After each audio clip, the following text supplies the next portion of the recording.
All right, let's get right into it. We're talking about one of the biggest battles in tech right now. We're putting two absolute giants head-to-head in what's going to be an ultimate showdown. Okay, so in one corner, we've got this. An absolute marvel of engineering. I mean, come on, a phone that literally folds in half. It feels like something you'd see in a sci-fi movie, right? And then, in the other corner, you have a Titan, a device that is just the peak of refinement, the peak of power. Make no mistake, this is Apple's most powerful phone ever. But here's the thing, only one of these is actually worth your money. So which one is it? By the end of this, you're going to know exactly which one is for you. And trust me, the answer, it might not be what you think. So let's kick things off. Round 1, design and practicality. And right away, you're going to see two completely different ways of thinking about what a phone should be. Okay, so here's the deal, the big trade-off. The iPhone, well, it's exactly what you'd expect, right? Clean, premium, solid as a rock. It's the definition of practical. But then you've got the Fold, which opens up into a tablet. It feels like you're holding a piece of the future. But there's a catch, of course. It's thicker, and yeah, that incredible folding screen is just, well, it's going to be more fragile. So for round 1, you know what? It's a split decision. If you're all about that pure mind-bending innovation, the Fold 5 takes it, hands down.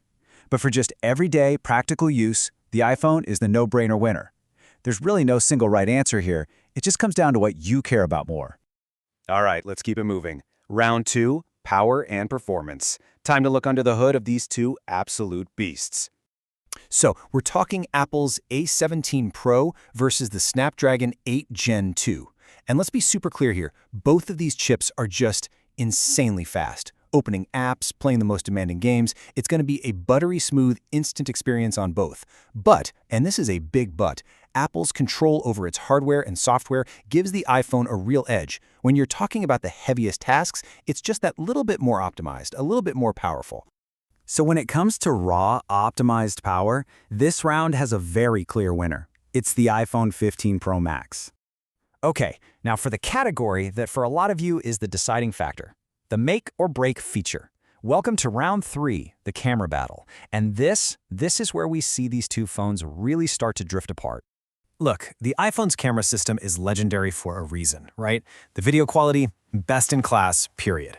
And the photos are just so consistent. You know exactly what you're getting every single time you hit that button. Now, don't get me wrong, the Fold has a good camera, but it's just not playing in the same league. It's not at that same elite, top-tier flagship level.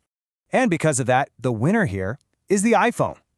And honestly, it's not even close. It wins by a big margin. If the camera is your number one thing, this is a huge, huge point for Apple. But wait a second. The fight is not over, not by a long shot.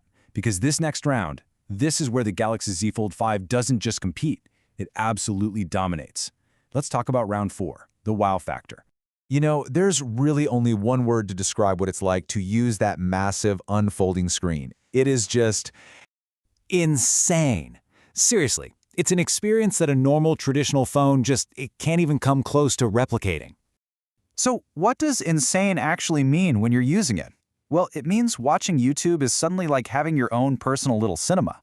Playing games feels way more immersive, and multitasking, oh man, it is on a whole other level. You can have multiple apps running side by side, and it honestly feels more like you're using a mini laptop than a phone. So, for that pure, unadulterated wow factor, the one that makes you feel like you've time-traveled into the future, the winner is, without a single doubt, the Z Fold 5. Okay, time to bring it back down to earth for our final round. And this is a super practical one that affects every single one of us every single day. Round 5, battery life. And this one's, well, it's pretty straightforward. The iPhone just lasts longer on a single charge. Its battery performance is way more stable, more predictable, and the reason's pretty obvious when you think about it, right?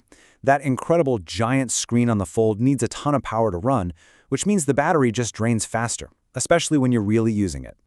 So yeah, for that all-day endurance and just general peace of mind, the winner of our final round has to be the iPhone 15 Pro Max. So, after 5 pretty brutal rounds, here we are, the final verdict. We've looked at design, power, cameras, that wow factor, and battery. Now it's time to put it all together and help you figure out which one to buy. All right, listen up. If you want the absolute best camera in any smartphone, period, If you want top-of-the-line performance for anything you throw at it, and if you just want the safest, most reliable, most polished choice out there, then the iPhone 15 Pro Max is for you. It is a masterpiece of refinement. But, and this is a big but, if you are just bored of the same old glass slab, if you're craving something that's genuinely different, if you want that futuristic experience today, and you want a phone that will absolutely make people stop and stare wherever you go, then my friend, the Galaxy Z Fold 5 is on a whole other level. And so that brings us to the final question, the one that only you can answer. What do you choose? Do you go for that perfected, refined power? Or do you take a leap on radical innovation?